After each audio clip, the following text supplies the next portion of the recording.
12 इसमें कुछ दिन पहले, अभी तारीख थी 2-4 दिन पहले फैमिली कोर्ट में। तो फैमिली कोर्ट में तारीख थी, तो उसमें ये ना तो सीमा का कोई वकील आया, ना सचिन का कोई वकील आया, ना ये पहुंचे वहां पर। जब तक हम वहाँ थे तो ये लोग नहीं पहुंचे। तो जज साहब ने एक नया ऑर्डर पास किया है इनको कि इनके खिलाफ जो है वो अखबार में एडवर्टाइजमेंट दी जाए कि या तो आ जाइए, वरना तो सारा एक तरफा फैसला गुलाम हैदर के हक में कर दिया जाएगा। एक तो ये बात है। दूसरी बात, ये कहते हैं जी नोटिस नहीं मिला, ये नहीं करे, जानबूझ के डिले कर रहे हैं मैटर को। लेकिन जज साहब के सामने हमने सारी बातें वो रखी, तो जज साहब ने वो इसको कह दिया कि या तो आए कोर्ट में पेश हो, अपना पक्ष रखें, अपनी बात रखें, नहीं तो एक तरफा फैसला फिर किया जाएगा गुलाम हैदर के हक में। दूसरी बात मैं आपको बता दूं कि जो पिछले दिनों कुछ वीडियो आई थी, तो हमने उन वीडियोस को, जो हमारे बड़े अधिकारी लेवल के हैं, सेंट्रल लेवल के अधिकारी हैं, जो दूसरे अधिकारी, उनको हमने भेजा है। और हमारी इस लेवल पे बातचीत का सिलसिला भी जारी है। तो हमें जो नई, मैं बता रहा हूं, इसकी चार्जशीट पूरी तरीके से तैयार वो हो चुकी है। कभी भी किसी दिन भी ये खबर आ जाएगी कि इसकी चार्जशीट जो है वो कोर्ट में जमा हम करने जा रहे हैं या हमने कर दी है।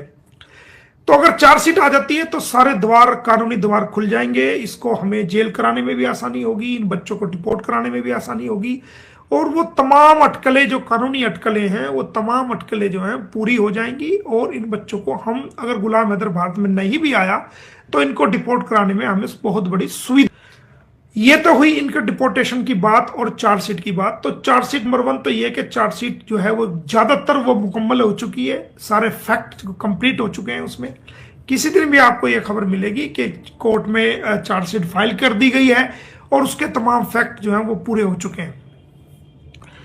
तो इस संबंध में जैसे ही ये फैक्ट हो जाएं, ये फैक्ट पूरे होकर के चार्जशीट 173(2) के तहत जो है चालान कोर्ट में आ जाएगा, तो इसमें चार्ज लगेगा। चार्ज लगने के बाद एविडेंस और गवाही का दौर शुरू हो जाएगा, और हम कोर्ट में खड़े होकर के इसके खिलाफ जितनी भी गवाही हो सकेंगी वो देंगे, और इसको सजा कराने में पूरी पूरी कोशिश करेंगे। साथ साथ कोर्ट, जब ट्रायल चलेगा तो कोर्ट अपने आदेश में ये ऑर्डर भी कर सकती है कि इन बच्चों को फौरन से डिपोर्ट किया जाए। ये कोर्ट के आदेश के ऊपर है।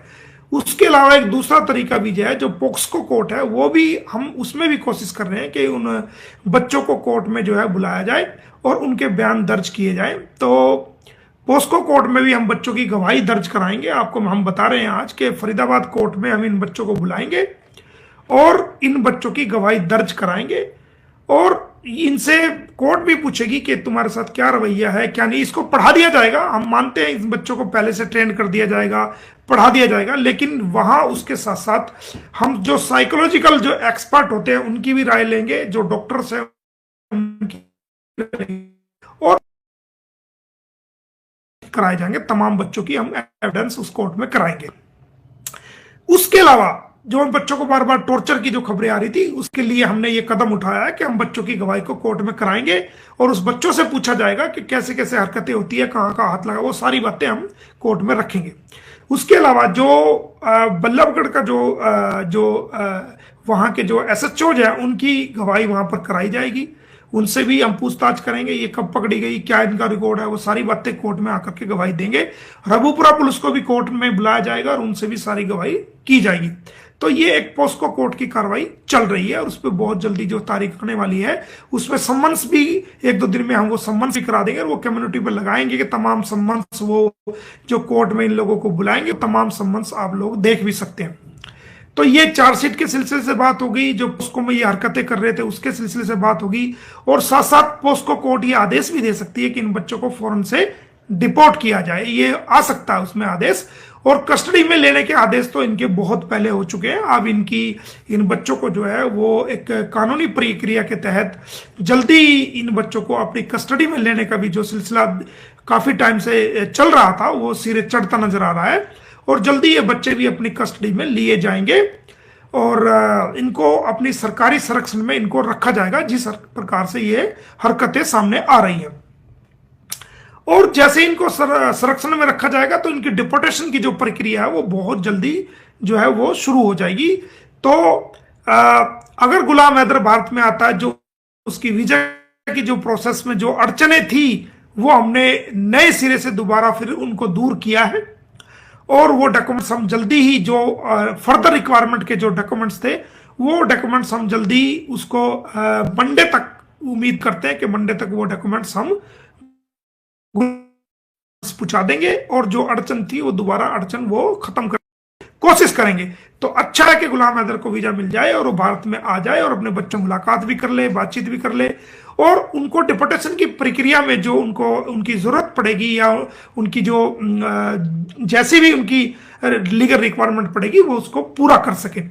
तो उस पर भी हमने काम ज्यादातर कंप्लीट कर लिया है और सरकार की तरफ से भी उसमें काम चल रहा है और वो ऑर्डर्स जो गए थे उस पर अमल होने वाला है, वो किसी दिन भी अमल हो सकता है। इसके अलावा वीजा के की प्रॉब्लम को सॉल्व कर लिया गया है, चार्जशीट की प्रॉब्लम को सॉल्व कर लिया गया है, जो पता लगा है कि वो जल्दी किसी दिन भी ये हो जाएगी तो चार्जशीट आ जाती है और वीजा का हो जाता है। तो डेपोर्टेशन की, इनकी रिपेट्रिएशन की जो बच्चों की है, जो इनके वतन भेजने की जो बारी है, वो उस पर सरकार की तरफ से बड़ी जल्दी उसमें जो अधिकारी हैं वो उस पर काम शुरू हो जाएगा और उनको किसी दिन भी बच्चों को यहाँ से कस्टडी में लेकर के वो पाकिस्तान सरकार के थ्रू, उनके हाई कमीशन के थ्रू गुलाम हैदर तक उन बच्चों को भेजा जाएगा। तो जितने भी ऑप्शंस थे वो सारे खुल चुके हैं। गुलाम हैदर को वीजे के जो ऑप्शंस थे वो भी हमने उस प्रॉब्लम्स को दूर करके, चाहे कितनी भी मुसीबत का सामना करना पड़ा, कितनी भी कुसामत करनी पड़ी या अपने लीगल एफर्ट्स करने पड़े या जो मर्जी करना पड़ा, वो हमने क्लियर कर दिया है। और कोर्ट से भी, जो कोर्ट में भी हमने गुलाम हैदर की जो रिक्वायरमेंट थी, कोर्ट से भी हमने अपनी सारी जो ना जो रिक्वायरमेंट्स थी वो पूरी कर ली है। तो उम्मीद है 1-2 दिन में कोर्ट का बुलावे का जो लेटर है, जो नोटिस है, वो भी जारी हो जाएगा कि गुलाम हैदर की इस केस में जरूरत है। वो भी हम आपको कम्युनिटी पे लगा के देंगे ताकि लोगों को अपडेट हो जाए और लोग गुमराह ना हो कि गुलाम हैदर को कोर्ट ने भारत में बुलवा लिया है। और वीजे की जो प्रॉब्लम्स थी वो भी सोल्व जो है हमारी तरफ से डॉक्यूमेंटेशन पे हो चुकी है। जो मंडे तक, या उम्मीद है मंडे नहीं तो ट्यूसडे तक तो डेफिनेट जो है उसको पहुंच जाएगी। तो गुलाम हैदर के लिए बहुत बड़ी खुशखबरी है। वीजे की तरफ से भी उसका जो दिक्कत थी वो सब अब दूर हो गई है। कोर्ट की तरफ से उसको बुलावा उसको मिल जाएगा, नोटिस पे जो हम लगा रहे हैं, जो हाई कमीशन के थ्रू हम भिजवाएंगे, जो हमारा इंडियन हाई कमीशन है उसके थ्रू भिजवाएंगे, विदेश मंत्रालय के थ्रू भिजवाएंगे, वो सब हम कर चुके हैं। और इसकी चार्जशीट के लिए भी पूरी तैयारी शुरू हो चुकी है, वो चार्जशीट भी आ जाएगी। तो अब ये मामला जो है वो बहुत ही तेजी पकड़ चुका है और इस पर बड़ा हाई लेवल पे काम चल रहा है। तो गुलाम हैदर भी आ जाएगा, इधर से चार्जशीट भी इसकी जो है ना शामिल हो जाएगी। और इनके रिपेट्रिएशन का जो काम है, बच्चों की रिपेट्रिएट करने का, इनको वापस इनके मुल्क भेजने का, वो काम भी बड़ी तेजी से शुरू हो जाएगा। तो ये एक बहुत बड़ी आप लोगों के लिए खुशखबरी है। जितने दिनों हमने आपको अपडेट नहीं दी तो उसका यही कारण था कि वो प्रोसीडिंग चल रही थी, उसको बीच में छेड़ना या उसके बारे में बातचीत करना ठीक नहीं था। किसी को अच्छा लगे, किसी को बुरा लगे, कोई अच्छा माने, कोई हम पे यकीन करे ना करे, वो अलग इशू है। हमें यकीन कराने से ना कोई नुकसान है ना कोई फायदा है। हमारा जो काम था हम कर चुके हैं और उस पर बहुत जल्दी रिजल्ट सारी दुनिया के सामने आ जाएगा।